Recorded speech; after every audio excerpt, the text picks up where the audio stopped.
Italy में एक ऐसा रहस्यमयी आइलैंड है जहां जाना बैन है। इसे आइलैंड ऑफ डेथ भी कहा जाता है। जो कोई भी इस आइलैंड में गया, उनमें से अधिकतर लोग कभी वापस लौटकर नहीं आ पाए। इस आइलैंड पर सरकार ने खुद बैन लगाया है। इसके पीछे एक बेहद डरावनी कहानी है। चलिए जानते हैं इस रहस्यमयी आइलैंड के बारे में। दुनिया में यूं तो अनेकों खूबसूरत आइलैंड यानी द्वीप मौजूद है, जहां साल के 12 महीने पर्यटकों की भीड़ लगी रहती है। लोग दूर दूर से इन आइलैंड को देखने के लिए आते हैं। लेकिन एक ऐसा आइलैंड भी धरती पर मौजूद है जहां आप चाहकर भी नहीं जा सकते, क्योंकि इस देश की सरकार खुद ये मानती है कि यह आइलैंड बेहद खतरनाक है और यहां असाधारण गतिविधियों की अनुभूति होती है। यह आइलैंड इटली में है और इसका नाम पोवेग्लिया आइलैंड है।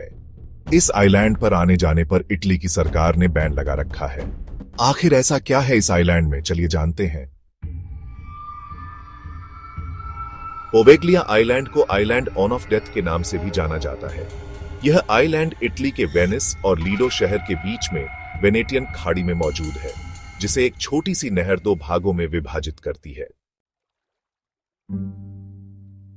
किसी जमाने में यह खूबसूरत आइलैंड लोगों के घूमने फिरने के लिए पसंदीदा टूरिस्ट स्पॉट था, लेकिन फिर कुछ ऐसा हुआ कि अब इस आइलैंड में किसी को भी जाने की इजाजत नहीं है। कहा जाता है कि पोवेग्लिया आइलैंड के राज से पर्दा उठाने के लिए जो कोई भी यहां गया, उनमें से अधिकतर कभी वापस नहीं लौट पाए। दरअसल 16वीं शताब्दी में इटली में प्लेग नामक बीमारी बड़ी तेजी से फैल रही थी, जिसके कारण इटली में कई लोग इस बीमारी की चपेट में आकर या तो मर रहे थे या फिर मरने की कगार तक पहुंच चुके थे। पूरे यूरोप में इस बीमारी का असर सबसे ज्यादा इटली शहर में ही हुआ था, क्योंकि यह बीमारी एक से दूसरे व्यक्ति में बड़ी तेजी से फैल रही थी। इसलिए इटली की सरकार ने प्लेग से पीड़ित सभी मरीजों को पोवेग्लिया आइलैंड में शिफ्ट करने का फैसला लिया। क्योंकि ये आइसोलेटेड आइलैंड था, इसलिए इस जगह को प्लेग क्वारंटीन स्टेशन के रूप में इस्तेमाल किया जाने लगा। इतना ही नहीं, जिन लोगों की इस बीमारी से मौत हो जाती थी, उन्हें इसी आइलैंड में दफना दिया जाता था। धीरे धीरे यह जगह बीमार लोगों से भर गई और एक समय ऐसा भी आया कि लाखों की संख्या में मरीज यहां रहने लगे। क्वारंटीन स्टेशन होने के चलते बीमार लोगों को यहां ज्यादा से ज्यादा 40 दिन तक ही रखा जाता था। लेकिन हालात इतने खराब थे कि जिसे भी एक बार इस आइलैंड में लाया जाता, उसे यहां से वापस घर जाने का मौका नहीं मिल पाया। कुछ इतिहासकार ये भी बताते हैं कि इस आइलैंड पर एक साथ लगभग 1,60,000 लोगों को जिंदा जला दिया गया था, ताकि यहां बढ़ रही बीमार लोगों की भीड़ को कम किया जा सके। प्लेग के विनाशकारी तांडव के कुछ समय बाद काला बुखार नामक बीमारी ने एक बार फिर इस देश में दस्तक दी और फिर एक बार इटली को लाइलाज बीमारी से जूझना पड़ा। प्लेग की तरह ही इटली में काला बुखार का भी कोई इलाज नहीं था। अनेक लोगों की इस बीमारी से जान जाने लगी, जिसके चलते बीमारी से मरने वाले लोगों की डेड बॉडी को पोवेग्लिया आइलैंड में लाकर बस यूं ही छोड़ दिया जाता था। इसके कारण यह जगह धरती पर नरक जैसी बन गई थी।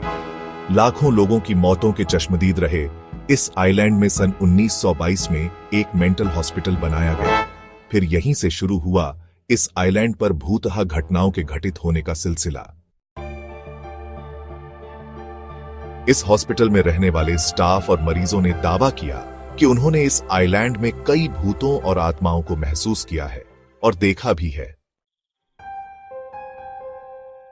यह आइलैंड पैरानॉर्मल दृष्टिकोण से इतना खतरनाक बताया जाने लगा कि यहां के लोग दावा करने लगे कि रात के समय इस आइलैंड में जिंदा और मुर्दा लोगों में फर्क कर पाना मुश्किल हो गया था।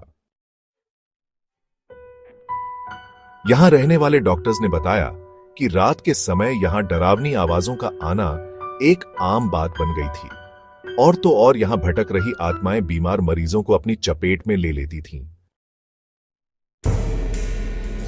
फिर कई लोग इस रहस्य का पता लगाने के लिए वहां जाने लगे, लेकिन जो कोई भी इस आइलैंड पर गया, उनमें से अधिकांश लोग कभी वापस लौटकर नहीं आए। लेकिन जो चंद लोग वापस लौटकर भी आए तो उन्होंने बस यही कहा कि ये आइलैंड हमारी दुनिया में जीता जागता नर्क है।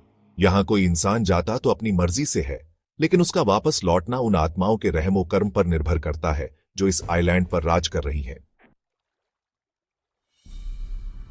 18 एकड़ के इस आइलैंड को भूतहा जगहों की लिस्ट में तीसरे नंबर पर रखा गया है, जबकि विश्व का इसे नंबर एक हॉन्टेड आइलैंड कहा जाता है। वहीं यूरोप में हॉन्टेड प्लेस की लिस्ट में इस आइलैंड को नंबर 1 पर रखा गया है। इन्हीं रहस्यमयी कारणों के चलते इटली की सरकार ने इस आइलैंड को पब्लिक के लिए पूरी तरह बैन कर दिया है। किसी को भी नहीं वहां जाने की इजाजत है और न ही कोई वहां जाने की हिम्मत करता है। इस आइलैंड पर जाना तो दूर, इटली के मछुआरे इस आइलैंड के आसपास फिशिंग तक नहीं करते, क्योंकि मछलियां पकड़ने वाले जाल में यहां सिर्फ इंसानी हड्डियां ही मिलती हैं। द सन में छपी एक खबर के मुताबिक सरकार की परमिशन के बाद ब्रिटिश रिसर्चर्स 40 वर्षीय मैट नादिन और 54 वर्षीय एंडी थॉम्पसन ने हाल ही में इस आइलैंड का दौरा किया था। Scene 2, mental hospital. उन कंटेनर्स को भी दिखाया जिनके बारे में कहा जाता है कि इनका इस्तेमाल शवों को जलाने के लिए किया जाता था। Scene 2, a scary experience. Matt ने बताया कि उस आइलैंड में जाना वास्तव में एक डरावना अनुभव था। जब हम वहां जा रहे थे तो इटली में हमारा लोकल टैक्सी ड्राइवर भी यह सुनकर डर गया कि हम उस आइलैंड में आखिर क्यों जा रहे हैं। पुलिस ही नहीं, वहां के आम लोग भी इस आइलैंड का नाम सुनते ही डर जाते हैं। मैट ने आगे बताया, जब आप वहां घूम रहे होते हैं तो आपको एक वास्तव में वहां हुई भयावहता का एहसास होता है। वहां लोगों को जला दिया गया, कुछ लोगों को मृत हालत में ऐसे ही छोड़ दिया गया। उस जगह को देखकर ऐसा लगता है जैसे जमीन से ज्यादा वहां शव हैं। वहां लोगों को जलाने के बाद सफाई भी नहीं की गई थी, बस यूं ही लाशों को छोड़ दिया गया था। जब हम वहां थे, हमने घंटी बजने की आवाज सुनी, जो कि काफी डरावना था और जिसने वास्तव में मुझे थोड़ा विचलित कर दिया। यहां इतने सालों में कभी कोई गया नहीं, इसीलिए हर जगह पेड़ पौधे और बेल ही बेल थी।